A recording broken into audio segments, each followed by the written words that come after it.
উত্তাল সমুদ্রে ক্ষতিগ্রস্ত চট্টগ্রামের বাঁশবাড়িয়া ফেরিঘাট সড়ক। দুদিন ধরে যোগাযোগ বিচ্ছিন্ন সন্দ্বীপে হবিগঞ্জের খোয়াই নদীর বাঁধে ধস।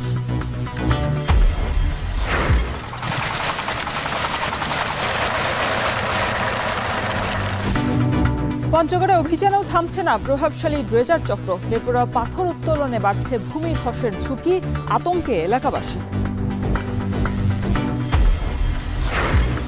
তৈরি পোশাক খাতের নতুন নেতৃত্ব নির্বাচনে একযোগে ঢাকা এবং চট্টগ্রামে ভোট। ৩৫ পরিচালক পদে ৩টি জোটের প্রতিদ্বন্দ্বিতা। পর্যাপ্ত কাঁচামালের যোগান এবং উৎপাদন লক্ষ্য পূরণ হয়নি দর্শনার চিনিকলে। একযুগেও চালু হয়নি অটোমেশন, বাড়ছে লোকসান। এবং কোরবানির হাটে বাড়ছে পশুর সরবরাহ। খাবারে গরু কেজি প্রতি ৫০০ টাকা পর্যন্ত, নাটোরে দুম্বা ১ থেকে ৩ লাখ টাকা।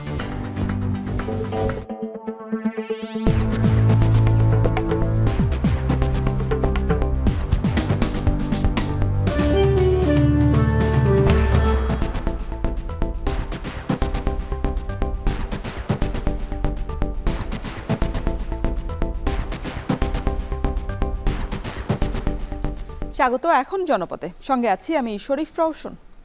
ঘনিয়ে আসছে কোরবানির ঈদ, সারা দেশে ধীরে ধীরে জমে উঠছে পশুর হাট।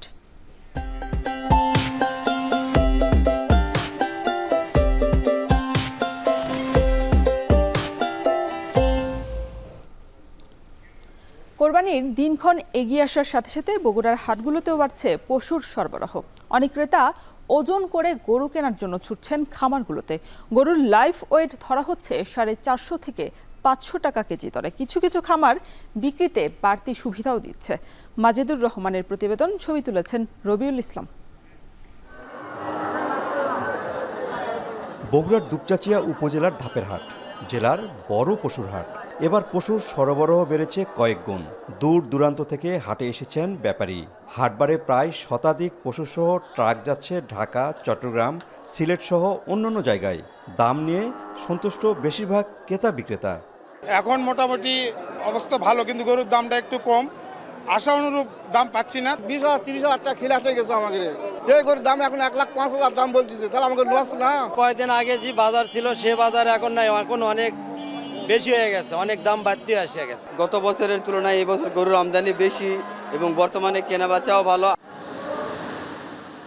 জেলায় খামারগুলোতে এবার চাহিদার তুলনায় বেশি পশুপালন হয়েছে। তবে পশুখাদ্যের দাম বাড়ায় এবার লাভ কম হতে পারে শঙ্কা খামারিদের। ক্রেতা আকর্ষণে কুরবানির পশুর সাথে বিভিন্ন উপহার দিচ্ছেন অনেক খামারি। এই খামার থেকে যারা গরু ক্রয় করছেন তাদেরকে বিশেষ কিছু সুবিধা দিচ্ছি। এখান থেকে গরু ক্রয় করলে ঈদের দিনে সকালবেলা পর্যন্ত সরবরাহের সুযোগ আছে। আমরা যদি ঘাস, কোল, গোড়া, বসি এগুলো যদি আমরা একটু কম দামে কিনতে পারতাম তাহলে আমরা লাভবান হতে পারতাম। প্রাণী সম্পদ বিভাগ বলছে, পশুদের জৈব খাবার, রোগবালাই চিহ্নিত করে ঔষধ সহ খামারিদের দেওয়া হচ্ছে বিভিন্ন সহায়তা। এছাড়া পশু কেনাবেচার উপর নজরদারির কথা জানান প্রাণী সম্পদ কর্মকর্তা। কেমিক্যাল বা স্টেরয়েড ইউজ করছে নট এ সিঙ্গেল ফার্ম বগুড়াতে নাই, কারণ আমরা অত্যন্ত ক্লোজ সুপারভিশন করছি। এগুলি ঘাসের বাজারও সৃষ্টি করেছি। বগুড়াতে কিন্তু ঘাস বিক্রি, কাঁচা ঘাস বিক্রি কিন্তু অনেকগুলো স্পট রয়েছে, সেই স্পটগুলোকে আমরা তদারকি করছি। বগুড়াতে এবার 7,46,842টি কুরবানি উপযোগী পশু রয়েছে। মাজেদুর রহমান, এখন বগুড়া। এদিকে বরিশালেও জমে উঠেছে কোরবানির পশুর হাট। এ বিষয়ে বিস্তারিত জানাতে ঝালকাঠির সুগন্ধিয়া হাট থেকে যুক্ত হচ্ছেন সহকর্মী অমিত হাসান। অমিত, হাটগুলোতে কি পরিমাণ পশু উঠছে প্রতিদিন, আর দাম নিয়ে ক্রেতা বিক্রেতারা কি বলছেন?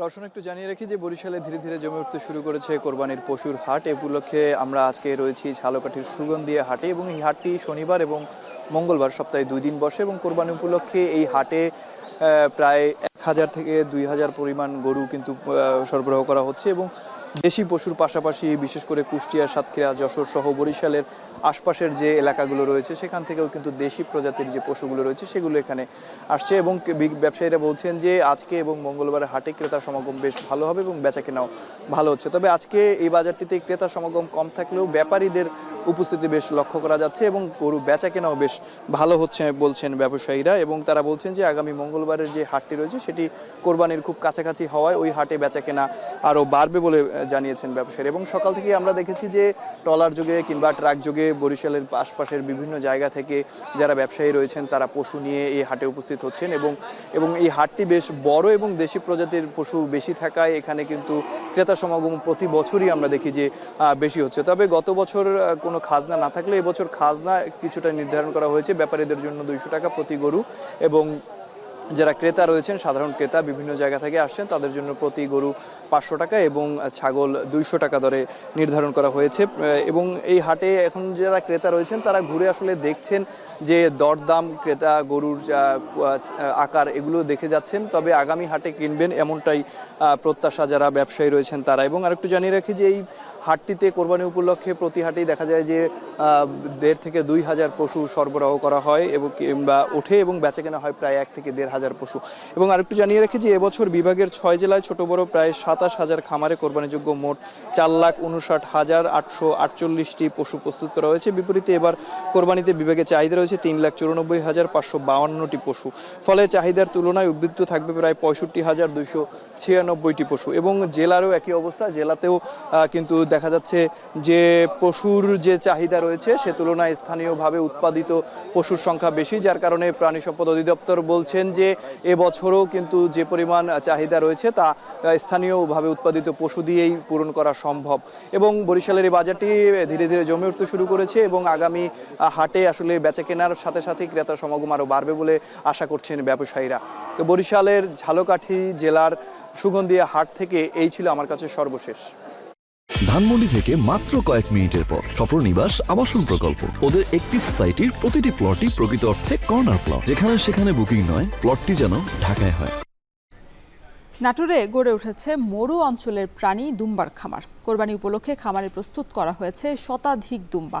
সর্বনিম্ন 1 লাখ থেকে 3 লাখ টাকা পর্যন্ত দামের দুম্বা রয়েছে এই খামারে।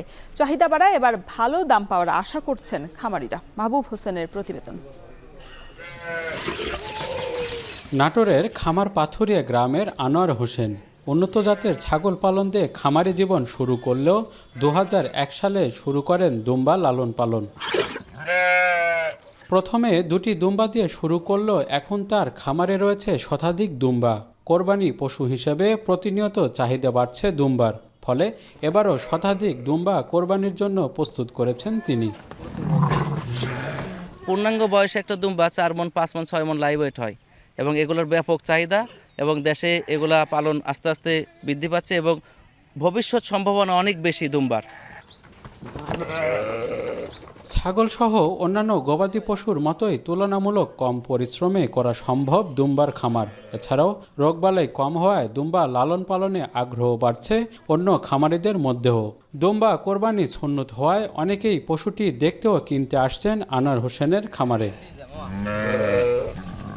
নাটোরে অনেকেই কোরবানিতে দুম্বা কোরবানি দেয়, সেই সূত্র ধরে আমিও আসি দেখতে, যদি ভালো হয় বা ভালো লাগে আমি হয়তো কোরবানি দিব, এরকম চিন্তা ভাবনা আসি। বর্তমানে দুম্বার অনেক চাহিদা বাড়ছে, দুম্বা অনেকে পুষতেছে এবং কোরবানির জন্য অনেকে ফোন দিতেছে এবং কোরবানির জন্য অনেকে নিয়ে যাচ্ছে।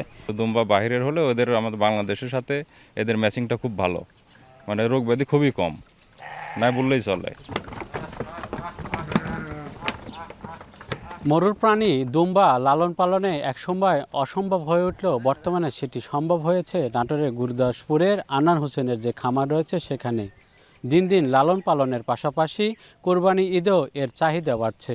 তবে এই লালন পালনের পাশাপাশি যে চাহিদা বাড়ার কারণে স্থানীয় অর্থনীতিতেও দেখা দিয়েছে বড় একটি সম্ভাবনা। মাহবুব হোসেন, এখন নাটোর। সপ্তাহের ব্যবধানে বাজারে কমেছে সব ধরনের চালের দাম। পাইকারি এবং খুচরা বাজারে প্রতি কেজিতে কমেছে 5 থেকে 7 টাকা পর্যন্ত। এ বিষয়ে বিস্তারিত জানাতে বগুড়ার গোদারপাড়া চালের বাজার থেকে যুক্ত হচ্ছেন সহকর্মী মাজেদুর রহমান। মাজেদ, জানাবেন বাজারে চালের সরবরাহ কেমন আর দাম কমায় ক্রেতারা সন্তুষ্ট কিনা? হ্যাঁ রওশন, আপনি জানেন যে বগুড়াতে যে বোরো ধানে কাটা মারার মৌসুম শেষ হয়েছে এবং বাজারে কিন্তু ধানের প্রচুর সরবরাহ রয়েছে। সে অনুসারে কিন্তু চালেরও সরবরাহ বেড়েছে বাজারগুলোতে, পাইকারি এবং খুচরা বাজারে এখানে চালের যে সরবরাহ সেটা কিন্তু আগের তুলনায় অনেকটাই বেড়েছে। আর এ কারণে কিন্তু নতুন ধানের যে চালগুলো, সে ধানের চালগুলোর দাম কমেছে 5 থেকে 60 টাকা কেজি দরে। এখানে যেটি একদম চিকন কাটারি ভোগ যে চালটি বলে সেটি কিন্তু 75 টাকা করে বিক্রি হতো, এখন সেটি নেমে এসেছে 64 টাকায় কেজি দরে। এভাবে যে মাঝারি গুছের 28, 29 সেটির দাম কিন্তু 56 টাকা কেজিতে নেমেছে। তাছাড়াও যে আরও অন্য যে মোটা চাল রয়েছে সেগুলো কিন্তু 52 টাকা কেজি দরে বিক্রি হচ্ছে। আগে কিন্তু এই দামগুলো কিন্তু বেশ বেশি ছিল, প্রায় 5 থেকে 60 টাকা বেশি দরে কিন্তু চাল কিনতে হচ্ছে সাধারণ গ্রাহকদের। সাধারণ যে ক্রেতা তারা কিন্তু চাল কিনতেন। সেক্ষেত্রে কিন্তু নতুন ধানের চাল আসাতেই কিন্তু দামটা অনেকটা কমেছে। তবে পুরাতন যে চালটি রয়েছে কাটারি ভোগ যে চালটি, সেটি কিন্তু এখনও 72 টাকা কেজি দরে বিক্রি হচ্ছে।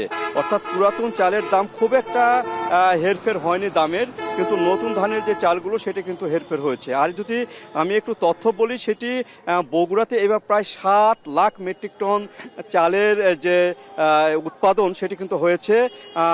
এই কৃষি বিভাগ এই তথ্যটি জানিয়েছেন। এছাড়া ধানের যে বড় ধরনের কোনো বিপর্যয় সেটি কিন্তু দেখা যায়নি এইবারে, এই জন্য যে ধানের যে বাম্পার ফলন সেটি কিন্তু হয়েছে। আর অন্যদিকে কিন্তু কৃষকের কাছ থেকে ধান চাল কেনার যে বিষয়টি, সেটি কিন্তু ধান কৃষকের কাছ থেকে ঠিকমতো না কেনার কারণে কিন্তু ধানের দামটি কিন্তু বাজারে তেমন পাচ্ছেন না কৃষক।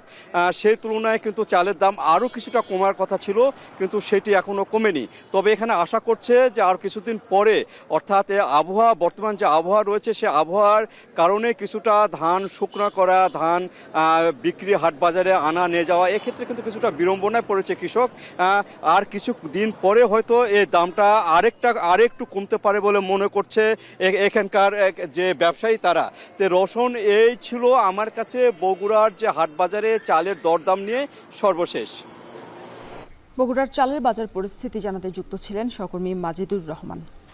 বৈরী আবহাওয়ায় দুদিন ধরে চট্টগ্রামের সাথে যোগাযোগ বিচ্ছিন্ন দ্বীপ উপজেলা সন্দ্বীপের। সব ধরনের নৌ যোগাযোগ বন্ধ হয়ে যাওয়ায় বিপাকে পড়েছেন এ অঞ্চলের মানুষ। কিছুদিন আগে চালু হওয়া ফেরিঘাটের সড়কটিও ক্ষতিগ্রস্ত হয়েছে। বিষয়ে বিস্তারিত জানাতে সেখান থেকে যুক্ত হচ্ছেন সহকর্মী হোসাইন জিয়াদ। জিয়াদ, যোগাযোগ বিচ্ছিন্ন হওয়ায় কি ধরনের সমস্যায় পড়তে হচ্ছে সন্দ্বীপবাসীর, আর প্রশাসনের পক্ষ থেকে কিছু বলা হয়েছে কিনা বিষয়? রওশন, মূলত সন্দ্বীপবাসীর এই দুর্ভোগ আসলে দীর্ঘদিনের, গত 50 বছরেরও বেশি সময় এরকম বর্ষার সময় আসলে আসলে সন্দ্বীপ একেবারেই যোগাযোগ বিচ্ছিন্ন হয়ে পড়ে এবং যখন দুর্যোগপূর্ণ আবহাওয়া হয়, বিশেষ করে 3 নম্বর সতর্ক সংকেত ওঠে, তখন কিন্তু সন্দ্বীপ একেবারে পুরো চট্টগ্রাম থেকে এই দ্বীপ উপজেলাটির মানুষজন একদমই বিচ্ছিন্ন হয়ে পড়ে এবং স্বাভাবিকভাবেই দুর্ভোগ বলতে এই রুট নৌপথটি ধরে প্রতিদিন অন্তত 5 থেকে 10,000 মানুষ আসা যাওয়া করে। অসংখ্য যানবাহন, বিশেষ করে ফেরি চালুর পর থেকে আসলে নতুন করে আশার আলো দেখেছিলেন এই অঞ্চলের মানুষ এবং যানবাহন থেকে শুরু করে পণ্য পরিবহনে এক ধরনের নতুন গতি এসেছিল বলা যায়। এর বাইরে ট্রলার, স্টিমার, কাঠের ট্রলার, স্পিড বোর্ডে করে আসলে সন্দ্বীপের মানুষজন আসা যাওয়া করতেন, কিন্তু গত 2 দিন ধরে বিচ্ছিন্ন হয়ে পড়ায়, বিশেষ করে রোগী যারা আছেন কিংবা বিদেশে যারা যাবেন এরকম মানুষ থাকেন, অনেক সময় তারা 2-1 দিন আগে বের হওয়ার জন্য চেষ্টা করেন বা দেশের বাইরে থেকে এসেছেন, তারাও কিন্তু এই অঞ্চলে আটকা পড়েছেন। আমরা আছি চট্টগ্রামের বাঁশবাড়িয়া ফেরিঘাটে, যেটি কিছুদিন আগে আসলে চালু হয়েছিল। এই গত 2 দিনের যে ভরা জোয়ার, সেই জোয়ারে আসলে সড়কটির যে কি দুরবস্থা সেটি আপনারা নিশ্চয়ই দেখতে পাচ্ছেন যে পুরো সড়কটি আসলে একেবারে লণ্ডভণ্ড হয়ে গেছে এবং এখানে গাড়ি চলাচল করার মতো আসলে আর কোনো অবস্থা নেই।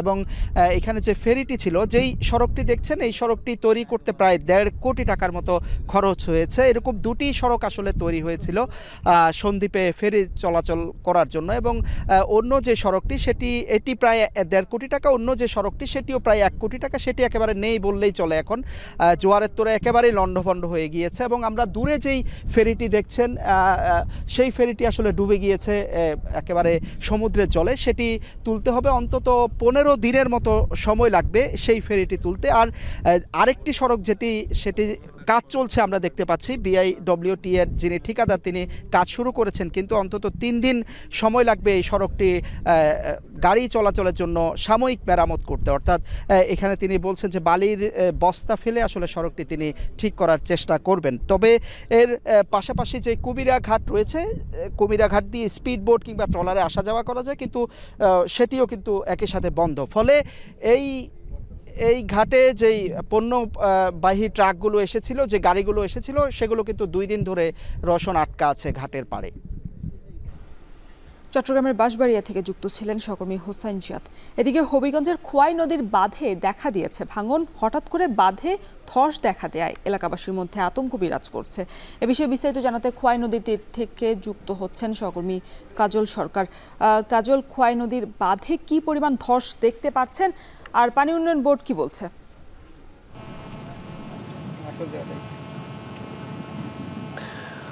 রোশন, স্থানীয়রা যেটি বলছেন যে প্রতি বছরই এই জায়গাটিতে ভাঙন দেখা দেয়, কেননা উজান থেকে যে নদীর যে পানি প্রবল বেগে আসলে এখানে একটি বাঁক রয়েছে, সেখানে এসে আসলে ধাক্কা লাগে, যেই কারণে এই জায়গাটিতে প্রতি বছরই ভাঙন দেখা দেয়। গেল বছরও কিন্তু ভাঙন দেখা দিয়েছিল এবং অনেকটা নির্ঘুম রাত কেটেছিল এখানকার যে স্থানীয় বাসিন্দারা রয়েছেন তাদের। এর পরিপ্রেক্ষিতে কিন্তু স্থানীয় বাসিন্দারা দীর্ঘদিন ধরে এই জায়গাটিকে যেন শক্তিশালী বাঁধ মেরামত করা হয় সেই দাবি পানি উন্নয়ন বোর্ডের কাছে জানানো হয়েছিল। পানি উন্নয়ন বোর্ড আমরা যেটি দেখেছি যে আংশিক কিছু কাজ সেখানে করেছে, যে কারণে পরিপূর্ণ কাজ করতে না পারার কারণে কিন্তু এই বছর আবার নতুন করে ভাঙন দেখা দিয়েছে। ফলে এই যে মানুষজন এখানে কয়েক হাজার, বেশ কয়েকটি গ্রামের কয়েক হাজার বাসিন্দা রয়েছেন যারা আসলে নির্ঘুম, যাদের রাত কেটেছে গতকাল রাতেও। তবে একটি সুসংবাদ হচ্ছে, যেহেতু ভোর রাত থেকে খোয়াই নদীর যে পানি সেটি কমতে শুরু করেছে এবং উজান থেকে পানি কমতে থাকার কারণে কিন্তু স্থানীয় বাসিন্দাদের মধ্যে একটি স্বস্তি ফিরেছে। অন্যদিকে গতকাল রাত থেকে এখন পর্যন্ত হবিগঞ্জে বৃষ্টি হয়নি, আজকে সকালে রোদের দেখা মিলেছে। সব মিলিয়ে আসলে এখন বর্তমানে কিছুটা স্বস্তি রয়েছে। এই স্বস্তির মধ্যেও কিন্তু পানি উন্নয়ন বোর্ড আর একটি দুঃসংবাদ দিয়েছে। তারা যেটি বলছে যে ভারতের ত্রিপুরাতে, যেহেতু খোয়াই নদী মূলত আন্তর্জাতিক নদী, সেই ক্ষেত্রে ভারতের ত্রিপুরাতে যদি বৃষ্টিপাত হয় সেই ক্ষেত্রেই খোয়াই নদীর যে ভয়ঙ্কর রূপ সেটি আসলে ধারণ করে। যেহেতু ভারতের ত্রিপুরাতে এখন বৃষ্টিপাত বন্ধ রয়েছে, তবে আগামী আরও 2 দিন বৃষ্টিপাতের একটি পূর্বাভাস রয়েছে এবং ভারী বৃষ্টিপাতের পূর্বাভাস রয়েছে। যদি সেখানে বৃষ্টিপাত অব্যাহত থাকে তাহলে খোয়াই নদীর পানি আবারও বাড়বে এবং বন্যা সতর্কীকরণ কেন্দ্র থেকে যেটি বলা হয়েছে যে হবিগঞ্জ সহ দেশের 6 জেলায় বন্যা পরিস্থিতি সৃষ্টি হতে পারে। যদি খোয়াই নদীর পানি বাড়ে সেই ক্ষেত্রে ভাটির যে এলাকাগুলো রয়েছে, জনবসতি রয়েছে, সেগুলো আসলে বিশেষ করে নিম্নাঞ্চলগুলো প্লাবিত হওয়ার শঙ্কা রয়েছে।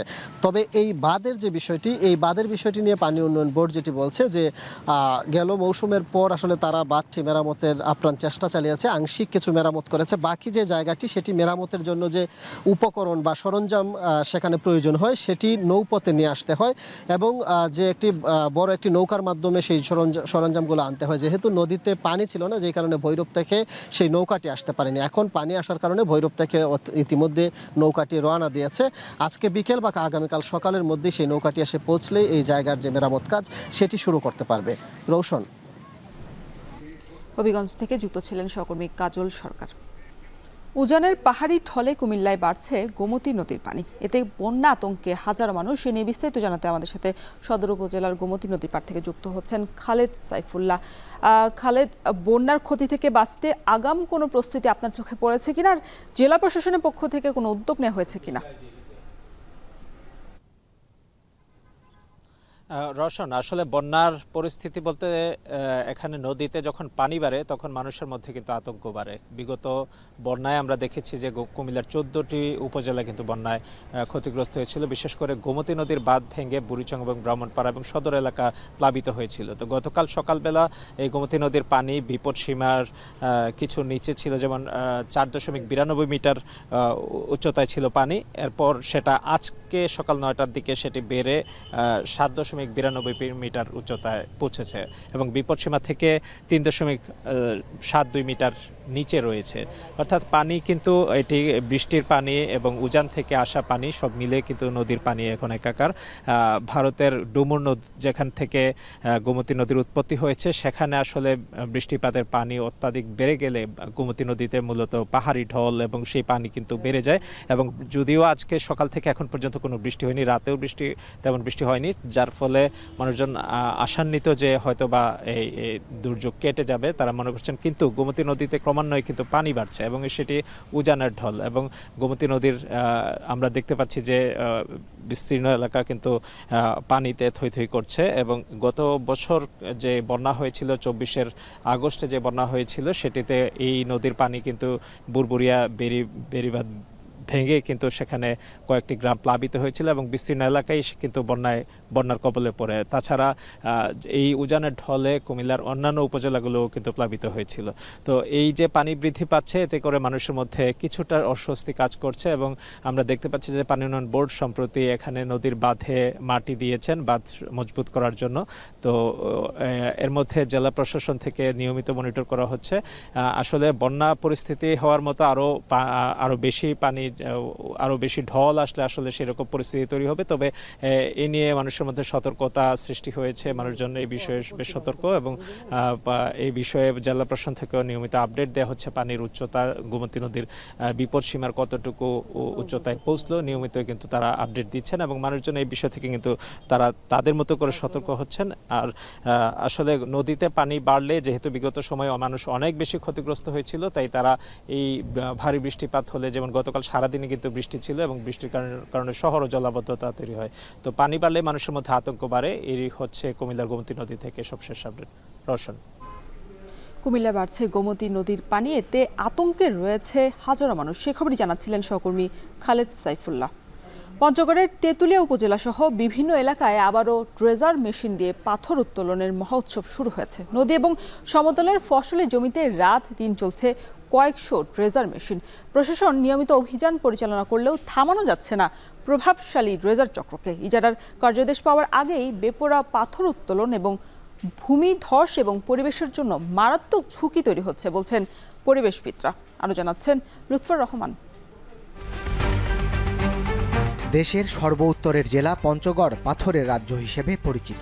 জেলার সদর ও তেঁতুলিয়া উপজেলার সমতল ভূমি ও নদীতে প্রচুর পরিমাণে পাথর পাওয়া যায়। এখানকার বেশিরভাগ মানুষের প্রধান পেশা পাথর উত্তোলন, কিন্তু ড্রেজার মেশিন দিয়ে অবৈধভাবে পাথর উত্তোলন করায় পাথর উত্তোলনে নিষেধাজ্ঞা দেয় প্রশাসন।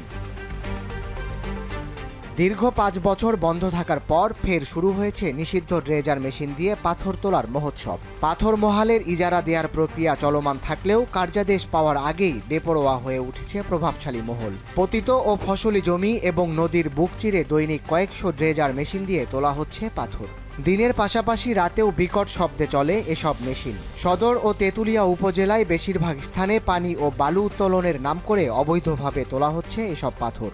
ড্রেজার পদ্ধতিতে পাথর উত্তোলন করা হচ্ছে। এটা আসলে পরিবেশের জন্য এবং আমাদের যেহেতু হিমালয় পাদদেশে এই জেলাটি অবস্থিত, তাই পরিবেশের জন্য মারাত্মক বিপর্যয় ডেকে নিয়ে আনতে পারে। আমরা চাই যে অবিলম্বে এই ধরনের যে ড্রেজারের ব্যবহার সেটি বন্ধ হোক এবং পঞ্চগড়ে একটি পরিবেশের ভারসাম্য যেটা আছে সেটা ঠিক থাকুক। গত 15ই জানুয়ারি জ্বালানি ও খনিজ সম্পদ বিভাগ থেকে পাথর কোয়ারিগুলোর ইজারার উপর নিষেধাজ্ঞা প্রত্যাহার করার নোটিশ প্রকাশিত হলে এর অপব্যাখ্যা দিয়ে শুরু হয় পাথর উত্তোলন। এজন্য বেছে নেওয়া হয় বেশিরভাগ নদীর দুর্গম এলাকাকে। করতোয়া, শাও, ডাহুক, তালমা ও চাওয়াই সহ বিভিন্ন নদীর বুকে এখন ড্রেজারের ক্ষত। এছাড়া সমতলের কিছু পতিত জমি ও ফসলি জমি থেকেও একই কায়দায় তোলা হচ্ছে পাথর। এতে ভূমিধস সহ মারাত্মক প্রাকৃতিক বিপর্যয়ের শঙ্কায় পরিবেশবিদরা। গোটা তেঁতুলিয়া উপজেলাটা কঙ্কালের মতো হয়ে গেছে, এমন একটা অবস্থা। এখানে গর্ত, এখানে গর্ত, এগুলো ভিতরে 20 ফিট গভীরে একটা পাইপ ঢুকা দিচ্ছে। দিনের পর দিন 3-4 দিন ধরে চলতেছে পাথর উত্তোলন। এটা তো ভূগর্ভটা শূন্য হয়ে যাচ্ছে। জেলার 19টি পাথর মহালের মধ্যে 16টির ইজারা দেওয়ার প্রক্রিয়া সম্পন্ন করেছে জেলা প্রশাসন। এর মধ্যে একটির কার্যাদেশ মিলেছে। অভিযোগ আছে বিভিন্ন ব্যক্তির নামে এসব মহাল থেকে পাথর উত্তোলনে নেতৃত্ব দিচ্ছে পাথর বালি যৌথ ফেডারেশন। দৈনিক এসব সাইট প্রতি 7 থেকে 10,000 টাকা পর্যন্ত চাঁদা দিতে হচ্ছে বলে দাবি করেন মেশিন মালিকরা। 150 থেকে 200 সাইট থেকে পাওয়া বিরাট অঙ্কের টাকার ভাগ বাটোয়ারা রোজ পৌঁছে যায় প্রভাবশালী সব মহলেই। পঞ্চগড়ের পরিবেশ রক্ষা করতে গেলে এই ড্রেজার মেশিন এগুলো বন্ধের করতে হবে এবং পাথর কোয়ারি যে আছে সরকারের যে ইজারা পদ্ধতি সেটার মাধ্যমে সনাতন পদ্ধতিতে তোলা যেতে পারে, সেটা সরকার যদি অনুমতি দেয়। বাংলাদেশের এই অঞ্চলটা হচ্ছে সেকেন্ড লার্জেস্ট আর্থওয়ার্ক জোন। এই জায়গায় যদি একবার ভূমিকম্প হয়ে যায় তাহলে পুরা তেঁতুলিয়া উপজেলাটা মাটির তলায় চলে যাবে। পুলিশ প্রশাসন আছে, উপজেলা প্রশাসন আছে, জেলা প্রশাসন আছে, আমি সবিনয় অনুরোধ করব তারা যেন এই বিষয়টা একটু ভালো মতন ওয়াচো। তবে স্থানীয় শ্রমিক ও পাথর ব্যবসায়ীদের দাবি, তারা সনাতন পদ্ধতিতেই পাথর উত্তোলন করছেন, এটি তাদের জীবিকার মাধ্যম। অভিযোগ অস্বীকার করেছেন পাথরবালি যৌথ ফেডারেশনের নেতাও। মাটি কাটিয়েছি নিজে, ছোট মেশিন দিয়ে পাথর তুলি। হালকা কিছুটা আমরা মেশিনের মাধ্যম দিয়ে আমরা তুলে নিই, যেন সহজ হয় পাথরটা শেখার জন্য। কোনো মেশিন দিয়ে ওরা পাথর তুলতে দিবে না, কি জন্য দিবে না সেটা তো আমরা প্রতিবাদ করতে পারতেছি না। এখানে পাথর তুলতে কোনো ডেজার মেশিন ব্যবহার হয় না আমার জানা মতে। আমরা বিভিন্ন জায়গায় আমাদের লোকজন আছে, আমরা অভিযান চালাই এবং আমাদেরকে সহযোগিতা করে সরকারি এসিলেন্ট, সরকারি তহসিলদার, পুলিশ, আইন শৃঙ্খলা বাহিনী। তবে পথের মোড়ে মোড়ে থাকা সোর্সের মাধ্যমে প্রশাসনের অভিযানে বের হওয়া মাত্রই খবর পৌঁছে যায় পাথর কোয়ারিতে। মামলা আর ভ্রাম্যমাণ আদালতের মাধ্যমে কারাদণ্ড দেয়া হলেও থামানো যাচ্ছে না অবৈধভাবে পাথর উত্তোলন। খনিজ সম্পদ মন্ত্রণালয় থেকে এই কোয়ারিগুলো ইজারা দেওয়ার আগে, অর্থাৎ ওয়ার্ক অর্ডার দেওয়ার আগে ইআইএ করার নির্দেশনা দেওয়া হয়েছে, অর্থাৎ এনভায়রনমেন্টাল ইম্প্যাক্ট অ্যাসেসমেন্ট করার পরে এগুলো আমরা ইজারায় যাব। তো ইজারা দেওয়ার আগ পর্যন্ত এই সমস্ত কোয়ারি থেকে কোনো ধরনের পাথর উত্তোলন করা সম্পূর্ণভাবে অবৈধ। পঞ্চগড়ের তেঁতুলিয়া উপজেলার চা বাগান আর প্রাকৃতিক সৌন্দর্য সবার নজর কাড়লেও এখন প্রান্তিক জনপদটির সবুজের বুকে শত শত ড্রেজারের ক্ষত। তাই ড্রেজার মেশিন নয়, বরং পরিবেশ বান্ধব পদ্ধতিতে পাথর উত্তোলন হোক, এমনটাই চাওয়া এই জনপদের মানুষের। এখন পঞ্চগড়। পর্যাপ্ত কাঁচামালের যোগান থাকলেও চিনি উৎপাদনের লক্ষ্যমাত্রা পূরণ করতে পারেনি দর্শনার কেরু অ্যান্ড কোম্পানি। লোকসান কমাতে এবং উৎপাদন পদ্ধতির আধুনিকায়নে অটোমেটিক মেশিন স্থাপনের এক যুগ পেরিয়ে গেলেও এখনও তা চালুই করা যায়নি। এক মৌসুমেই লোকসান গুনতে হয়েছে প্রায় 100 কোটি টাকা। শ্রমিক এবং আখ চাষিদের অভিযোগ, কর্তৃপক্ষের উদাসীনতা এবং ভারতীয় প্রযুক্তি ব্যবহারে জটিলতা বেড়েছে। তবে প্রতিষ্ঠানটির কর্মকর্তাদের আশা, আগামী মৌসুমেই আধুনিক পদ্ধতিতে আখ মাড়াই হবে। আরও জানাচ্ছেন অনিক চক্রবর্তী। গত বছরের 20 ডিসেম্বর আখ মাড়াই কার্যক্রম শুরু করে দেশের অন্যতম বৃহৎ চিনি উৎপাদনকারী প্রতিষ্ঠান কেরু অ্যান্ড কোম্পানি।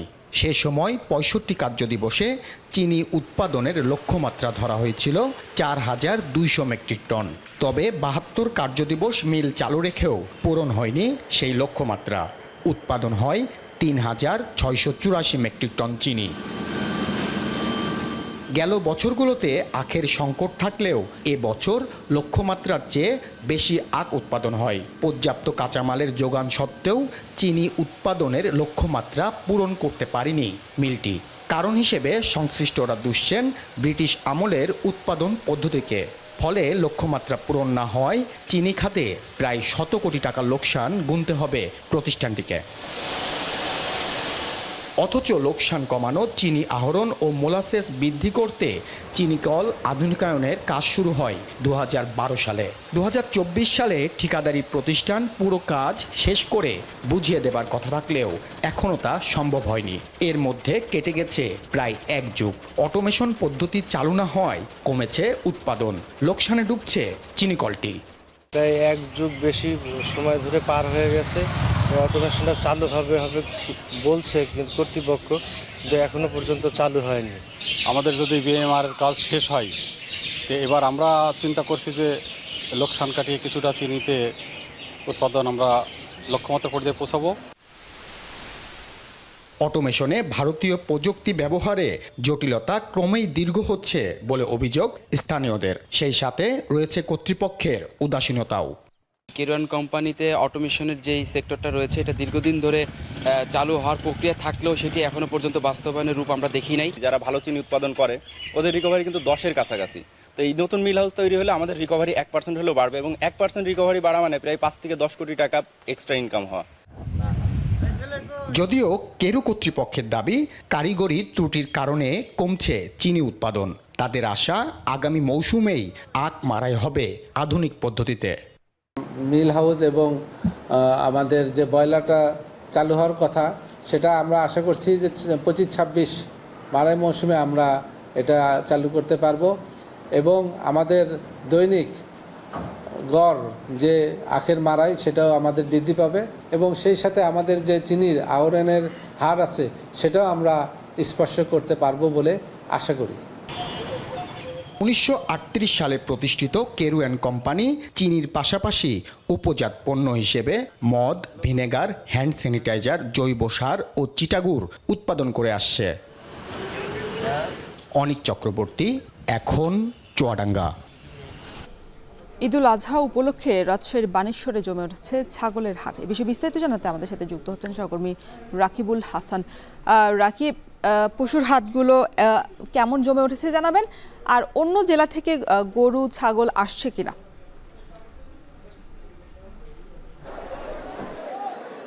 রওশন, আসলে যেহেতু সপ্তাহখানেক পরেই কোরবানির হাট, যার কারণে কিন্তু এখন গরু এবং ছাগল উভয় হাটেই কিন্তু আসলে বেশ জমজমাট একটি অবস্থা। তো সেক্ষেত্রে আমরা দেখি যে আসলে সকালের দিকটাতে আসলে হাটে ছাগলের যে সরবরাহ সেটি কিন্তু আসলে বেশি হয়েছে, এবং এখন আমরা রাজশাহীর বানেশ্বর হাটে আসলে যেটি লক্ষ্য করছি যে অন্যান্য দিনের তুলনায় যেহেতু কোরবানি ঘনিয়ে আসছে, যার কারণে কিন্তু এই যে ছাগলের যে যোগান সেটি আসলে বেড়েছে, এবং যেহেতু আশপাশে আসলে গ্রামগঞ্জে প্রত্যেকে আসলে ছাগল লালন পালন করেন, যার কারণে কিন্তু এখানে প্রত্যেকটি কিন্তু আসলে প্রত্যেক বাড়ি থেকে গৃহস্থের আসলে এই ছাগলগুলো নিয়ে আসে, এবং সেগুলো 15 থেকে 60,000 টাকা পর্যন্ত আমরা দাম আসলে লক্ষ্য করেছি। এবং বাইরের জেলার থেকে তুলনামূলকভাবে এখানে স্থানীয়ভাবেই আসলে উৎপাদন অনেক বেশি, এবং লালন পালন যেহেতু গৃহস্থ করেন, যার কারণে কিন্তু এখানে শুধুমাত্র সেই ছাগলগুলো বিক্রি হচ্ছে।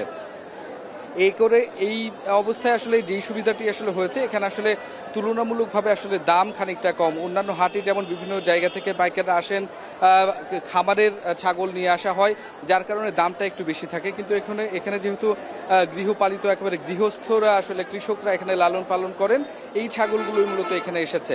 এখানে কিন্তু একেবারে সর্বনিম্ন 15,000 টাকা থেকে শুরু করে আমরা 60,000 টাকা পর্যন্ত, 75,000 টাকা পর্যন্ত ছাগল কিছুক্ষণ আগে বিক্রি হতে দেখেছি। সুতরাং রওশন, এই যে রাজশাহীর বানেশ্বর হাট, সেটি কিন্তু স্থানীয়ভাবেই যে সমস্ত ছাগলগুলো লালন পালন করা হয় সেই ছাগলগুলো এখানে বিক্রি করা হচ্ছে, এবং সেই অনুযায়ী বলা যায় যে আসলে দাম আসলে অন্যান্য হাটের থেকে অনেক কম, এবং সে কারণে এটার বেচাকেনা বেড়েছে। এই অবস্থাতে আমরা আসলে যেটি লক্ষ্য করছি যে হাটের এই সময়টুকুতে সকাল থেকে শুরু করে এই যে দুপুরবেলা পর্যন্ত সেটি হাট আসলে জমে ওঠে, এবং এইটি একেবারে বেলা 3টা পর্যন্ত থাকবে এই ছাগলের হাট। তো রওশন, এই ছিল বানেশ্বর হাট থেকে আমার কাছে সর্বশেষ খবর।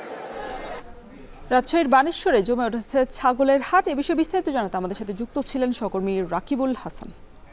বিজেএমের নির্বাচনে উৎসব মুখর পরিবেশেই চলছে ভোট গ্রহণ। সকাল 8টা থেকে শুরু হওয়া ভোট গ্রহণ চলবে বিকাল 5টা পর্যন্ত। এই নিয়ে বিস্তারিত জানাতে সেখান থেকে যুক্ত হচ্ছেন সহকর্মী হাজেরা শিউলি। শিউলি, নির্বাচনে 9টি পরিচালক পদের বিপরীতে কতজন প্রার্থী রয়েছে, আর এখন পর্যন্ত ভোট গ্রহণ কেমন চলছে কার্যক্রম, বিস্তারিত জানাবেন। রওশন, চট্টগ্রামে পরিচালকদের 9টি পদে 2টি প্যানেল থেকে 18 জন প্রার্থী প্রতিদ্বন্দ্বিতা করছেন, এবং সকাল থেকে বেশ সুন্দর পরিবেশে নির্বাচন হচ্ছে। যদিও ভোটারদের কিছুটা অসন্তোষ রয়েছে, প্রতিবারই চট্টগ্রামে বিজেএমই ভবনে নির্বাচন হলেও এবার 5 তারকা হোটেল রেডিসন ব্লুতে নির্বাচন হয়, তারা কিছুটা অসন্তুষ্ট, এবং তারা বলছে এখানে কিন্তু তাদের বেশ ব্যয় হচ্ছে। নিজস্ব ভবন না হওয়ার কারণে একটি 5 তারকা হোটেলে হওয়ার কারণে তাদের ব্যয়ও বেশি হচ্ছে, এবং বাইরে পুলিশের উপস্থিতি সহ বিভিন্ন কারণে ভোটারদের মধ্যে কিছুটা শঙ্কা রয়েছে। তবে সব মিলিয়ে নির্বাচনের পরিবেশ সুন্দর এবং বেশ উৎসবমুখর পরিবেশেই এখানে ভোট গ্রহণ চলছে, এবং এখন পর্যন্ত প্রায় 30% মতো ভোট কাস্ট হয়েছে বলে এখানকার প্রার্থীরা আমাদেরকে জানিয়েছেন, এবং তারা বলছেন যে তাদের দাবি ছিল একটি সুষ্ঠু নির্বাচন, এবং 5ই আগস্টের পর কিন্তু বিগত যে বিজিএমে যে পরিচালনা পর্ষদ ছিল, বিভিন্ন অভিযোগে কিন্তু তাদেরকে অব্যাহতি দেওয়া হয়। পরবর্তীতে কিন্তু বর্তমানে প্রশাসকই বিজিএমে সব কার্যক্রম পরিচালনা করছেন। তো তারা বলছে যে আগামী দিনে পোশাক খাতকে একটি শক্ত ভিতের উপর দাঁড় করাতেই তাদের যে আগামী দিনের তাদের মূল লক্ষ্য, এবং এক্ষেত্রে যারাই নির্বাচিত হোক না কেন 2টি প্যানেলই বা দুটি পরিচালকের সবাই সম্মিলিতভাবেই পোশাক খাতকে সামনে এগিয়ে নিয়ে যাওয়ার জন্য কাজ করবেন এবং এক্ষেত্রে তাদের মূল দাবি হচ্ছে একটি পোশাক শিল্পের জন্য আলাদা একটি মন্ত্রণালয় এবং তারা বলছেন বর্তমানে পৃথক কোনো মন্ত্রণালয় না থাকায় বিভিন্ন সমস্যার ক্ষেত্রে বিভিন্ন মন্ত্রণালয়ে আলাদা আলাদা সিদ্ধান্ত নেওয়ার কারণে বিভিন্ন ধরনের সমস্যা হয়, বিশেষ করে কাস্টমস সহ বন্দরে তাদের বেশ কিছু সমস্যা পোহাতে হয় এবং এই সমস্যাগুলো নিরসনের জন্য এবং আগামী দিনে ছোট ছোট যে পোশাক শিল্প কারখানাগুলো আছে সেগুলোকে কিভাবে আবার নিচে পায়ে দাঁড় করানো যায় এবং রফতানি বাড়ানো যায় সেটাই তাদের মূল লক্ষ্য। তো বিকাল 5টা ভোটাররা আসছেন এবং বেলা বাড়ার সাথে সাথে ভোটারদের উপস্থিতিও কিন্তু বাড়ছে এবং চট্টগ্রামে মোট ভোটার হচ্ছে 303 জন। তো এই ছিল আমার কাছে এখনকার মতো চট্টগ্রামে বিজিএমএ পরিচালনা পর্ষদ নির্বাচনের সবশেষ। চট্টগ্রামে বিজিএমএ নির্বাচন চলছে সে বিষয়ে বিস্তারিত জানাতে আমাদের সাথে যুক্ত ছিলেন সহকর্মী হাজেরা শুলে। ঈদ ঘিরে ঢাকা টাঙ্গাইল মহাসড়কের মির্জাপুরে প্রবাসীর গাড়িতে আবারও ডাকাতির ঘটনা ঘটেছে। লুট করা হয়েছে নগদ টাকা এবং মোবাইল ফোন। পুলিশ ঘটনাস্থলে পৌঁছালেই গুলি ছোড়ে ডাকাত দল। এতে পুলিশের ট্র্যাকারের হেলপার আহত হয়। বিষয়ে বিস্তারিত জানাতে টাঙ্গাইলের মির্জাপুর থানা থেকে যুক্ত হচ্ছেন সহকর্মী কাউসার আহমেদ। কাউসার, একের পর এক ডাকাতির ঘটনা, এই বিষয়ে পুলিশ কি বলছে আর এখন পর্যন্ত কাউকে গ্রেফতার করা হয়েছে কিনা, এই বিষয়ে কোনো তথ্য আছে আপনার কাছে? জি রওশন, গতকাল এই ঢাকা টাঙ্গাইল মহাসড়কের মির্জাপুর এলাকাতে একটি ট্রাকে ডাকাতির ঘটনা ঘটেছে। ট্রাক থেকে প্রায় 20 লাখ টাকার সয়াবিন তেল লুটে নিয়েছে ডাকাত দল। এছাড়াও গত রাত 3:30টার দিকে বগুড়ার এক নারী প্রবাসী, তিনি এয়ারপোর্ট থেকে বাড়ি ফিরছিলেন। এই মির্জাপুরের চরপাড়া এলাকায় পৌঁছালে একটি মাইক্রোবাস নিয়ে ডাকাত দল প্রথমে প্রশাসনের পরিচয় দিয়ে গাড়িটি থামিয়ে তাদের কাছ থেকে নগদ টাকা, মুঠোফোন লুট করে। এ সময় পুলিশের টহল টিমের একটি গাড়ি সেখানে উপস্থিত হলে তারা গুলি ছুড়ে। এ সময় রেকারের একজন হেল্পার আহত হয়েছে। তো এখন পর্যন্ত এই গত রাতে যে প্রবাসীর মাইক্রোবাসে ডাকাতি হয়েছে, এখন পর্যন্ত কোনো মামলা হয়নি, তবে মামলার প্রস্তুতি চলছে। আর এদিকে এই ঘটনার সাথে জড়িত যারা রয়েছে তাদের গ্রেপ্তারের জন্য অভিযান চালিয়েছে জেলা পুলিশের পাশাপাশি গোয়েন্দা বিভিন্ন ইউনিট। তবে এখন পর্যন্ত আমরা যতটুকু জানতে পেরেছি যে গত 21 মে টাঙ্গাইলের যে চলন্ত বাসে ডাকাতি হয়েছিল, সেই ডাকাতির ঘটনায় সিরাজগঞ্জ থেকে 3 ডাকাতকে গ্রেপ্তার করেছে পুলিশ। তবে অন্য ডাকাতদের গ্রেপ্তারের অভিযান অব্যাহত আছে। তো এই ঢাকা টাঙ্গাইল মহাসড়কে ঈদ ঘিরে যে একের পর এক ডাকাতি হচ্ছে, এতে কিন্তু ঘরমুখ মানুষ, বিশেষ করে এই মহাসড়ক যারা ব্যবহার করে থাকেন তারা কিন্তু আতঙ্কের মধ্যে পড়েছেন। তারা বলছেন যে শুধু মির্জাপুরে যে পরিমাণ আইন শৃঙ্খলার অবনতি হচ্ছে, এই বিষয়ে তারা ঊর্ধ্বতন কর্মকর্তার হস্তক্ষেপ কামনা করেছেন। এই বিষয়ে টাঙ্গাইলের পুলিশ সুপার জানিয়েছেন তারা ডাকাতদের ধরতে বিভিন্ন জায়গায় অভিযান পরিচালনা করছেন। দ্রুত সময়ের মধ্যে তারা ডাকাতদের গ্রেপ্তার করতে পারবে বলে জানিয়েছেন পুলিশ। তো এই ছিল আমার কাছে সবশেষ তথ্য। রওশন।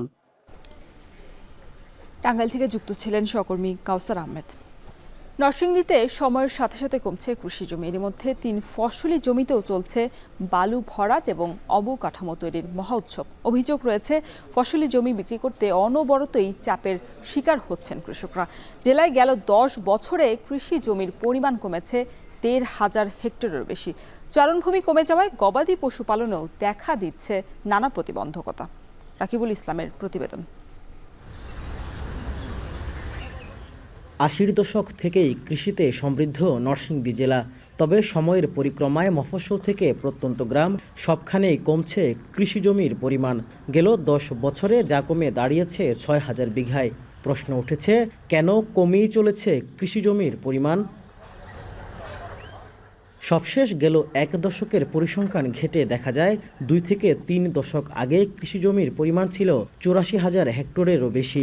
তবে বর্তমানে জেলায় কৃষি জমির পরিমাণ 83,126 হেক্টর। আবাদযোগ্য জমির একাল সেকালের তফাৎটা জানা গেল কৃষকের মুখ থেকেই। মিল ফ্যাক্টরি আমরা নষ্ট করে ফেলেছে, ফলাফল মানুষ করতে পারতাছি না, কিনে হইলে জায়গা মিলেও কাজ করতে। ওই সাইডটা থেকে ধান টান অনেক কিছু হতো।